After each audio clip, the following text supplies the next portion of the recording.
24 घंटे आपको लूटा जा रहा है और आप देखते जा रहे हो।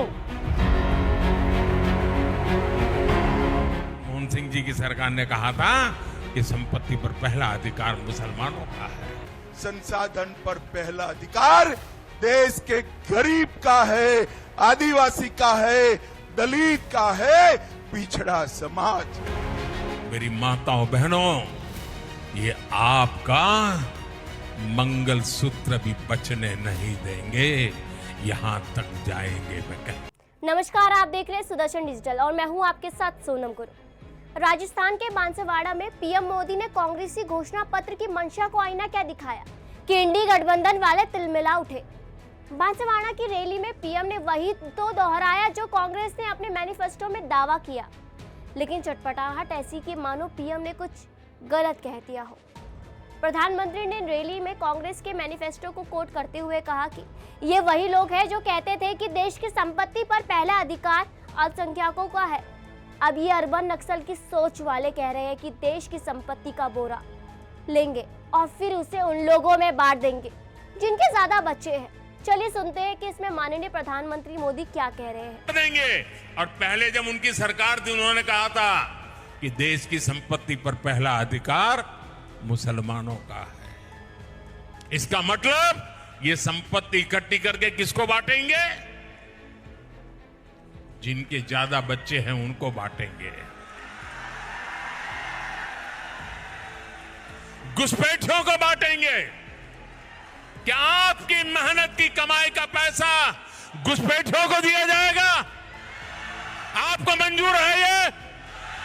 ये कांग्रेस का मैनिफेस्टो कह रहा है कि वो माताओं बहनों का सोने का हिसाब करेंगे, उसकी जड़ती करेंगे, जानकारी लेंगे और फिर उस संपत्ति को बांट देंगे और उनको बांटेंगे जिनको मनमोहन सिंह जी की सरकार ने कहा था कि संपत्ति पर पहला अधिकार मुसलमानों का है। भाइयों बहनों, ये अर्बन नक्सल की सोच, मेरी माताओं बहनों, ये आपका मंगल सूत्र भी बचने नहीं देंगे, यहां तक जाएंगे। मैं कहने आया हूं। राम मंदिर को पाखंड बताने वाली, राम मंदिर से परहेज करने वाली, 370 पर बवाल करने वाली, सर्जिकल स्ट्राइक पर सवाल उठाने वाली, सनातन को डेंगू मलेरिया बताने वाली और हिंदुओं पर हुए हमलों पर मौन हो जाने वाली, ईवीएम पर सवाल खड़े करने वाली और मुस्लिम तुष्टीकरण की आड़ में छुपकर मौसवी हिंदुत्व का छलावा करने वाली कांग्रेस अपने ही घोषणा पत्र के विश्लेषण में अपने ही प्राथमिकता का आईना देखकर बौखला क्यों गई? अपने ही चाल चरित और चेहरे को देखकर घबरा क्यों गई? जो दावे पार्टी जनता के बीच लाउड स्पीकर पर खुद कर रही है, उसकी गूंज आज उसके कानों में चुभने क्यों लगी? चलिए सुनते हैं कि इसमें राहुल गांधी क्या कह रहे हैं रैली में। ध्यान से सुनिएगा। मैनिफेस्टो में हमने क्रांतिकारी काम करना है। पहला काम जाति जनगणना, इससे सबकी गिनती हो जाएगी, सबको पता लग जाएगा किसकी कितनी आबादी। उसके बाद इकोनॉमिक सर्वे होगा, फाइनेंशियल सर्वे होगा, हिंदुस्तान की सब संस्थाओं का सर्वे होगा। सबको पता लग जाएगा हिंदुस्तान के धन में किसकी कितनी भागीदारी है। इस सच से पर्दा उठते ही कांग्रेस इसलिए असहज हो रही है क्योंकि सेक्युलर घूंघट में छिपकर वो मुस्लिम तुष्टीकरण का जो स्वांग रच रहे थे वो बेपर्दा हो गया। राहुल गांधी ने ट्वीट कर कहा कि बीजेपी हार के डर से घबरा गई। मामला गरमाया तो उनकी पार्टी के थिंक टैंक्स निकल पड़े डैमेज कंट्रोल के लिए। सोचिए इसमें जयराम रमेश क्या कहते हैं, चलिए सुनते हैं। हम राम व्यापारी नहीं हैं, हम राम पुजारी हैं। 22 जनवरी का समारोह जो था वो एक राजनीतिक समारोह था और एक व्यक्ति पर केंद्रित था, भगवान राम पर केंद्रित नहीं था, वो नरेंद्र मोदी पर केंद्रित था। ये राजनीतिक समारोह था, राजनीतिक निमंत्रण था और ये राजनीतिकरण जो इन्होंने किया है धर्म का, धर्म के राजनीतिकरण के हम खिलाफ हैं। वो ये जो हमें निमंत्रण मिला था एक राजनीतिक समारोह के लिए नहीं और किसी नहीं, कोई धार्मिक समारोह नहीं था, ये तो एक राजनीतिक समारोह था। तो हम धर्म के राजनीतिकरण का बिल्कुल विरोध करते हैं। धर्म को भी नीचे गिराता है और राजनीति को भी नीचे गिराता है। मैं बार बार कहूंगा, हम राम के व्यापारी नहीं हैं, प्रधानमंत्री के माफी, हम राम के पुजारी हैं। और हमें कोई सर्टिफिकेट नहीं चाहिए बीजेपी से या नरेंद्र मोदी या गृह मंत्री से। कुल मिलाकर गोलमोल जवाब और बिना सिर पैर का कोरा सुधारवादी सिद्धांतवाद मोदी की बातों के जवाब में पहले हर एंगल से काट तलाशी गई। सोशल मीडिया पर ट्वीट हुए, मनमोहन सिंह के दशकों पुराने बयान का फैक्ट चेक करवाया जाने लगा।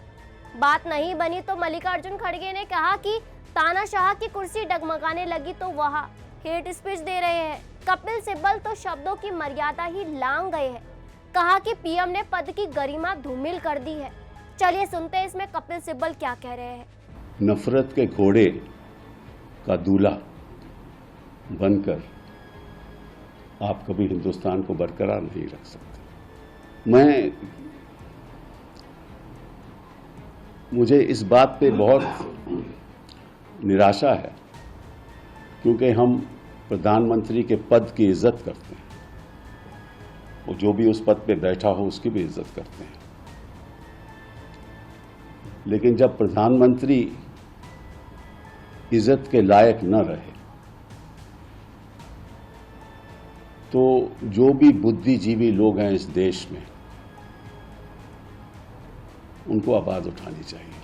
सेकुलर बातों की चाशनी में मुस्लिम परिस्थिति की मंशा को कांग्रेस ने ऐसा डुबोया कि सब कुछ मानो क्लियर है, पर यह समझ से परे है कि हर सवाल पर विकास के नारे का गुणगान करने वाली कांग्रेस 5 दशक तक सत्ता में रहकर भी क्यों ना बदल पाई, जिसे बदलने का संकल्प उसे आज भी लेना पड़ रहा है। चलिए देखते हैं ये रिपोर्ट। अभी अभी कांग्रेस पार्टी को मिर्ची लगी। मोदी जी ने उनके घोषणा पत्र में से सबकी संपत्ति का सर्वे करने का कहा है। मोदी जी ने कल कहा क्यों करना है इस सर्वे को। कांग्रेस पार्टी पूरी नरेंद्र मोदी पर सवाल उठा रही। मैं आज कांग्रेस पार्टी को पूछना चाहता हूं, आपके घोषणा पत्र में सर्वे की बात है या नहीं है? राहुल बाबा देश के नाम में स्पष्ट करे। और मनमोहन सिंह, आपके प्रधानमंत्री ने कहा था संसाधन पर पहला अधिकार माइनॉरिटी का है, आदिवासी दलित का नहीं है, आदिवासी दलित का नहीं। भाई और बहनों, देश भर के मठ मंदिर और सबकी संपत्ति पर जो नजर है वो पैसा कहां जाना वाला है। मनमोहन सिंह को याद करो, उन्होंने कहा कि पैसा पर, रेवेन्यू पर, संसाधन पर सबसे पहला अधिकार माइनॉरिटी।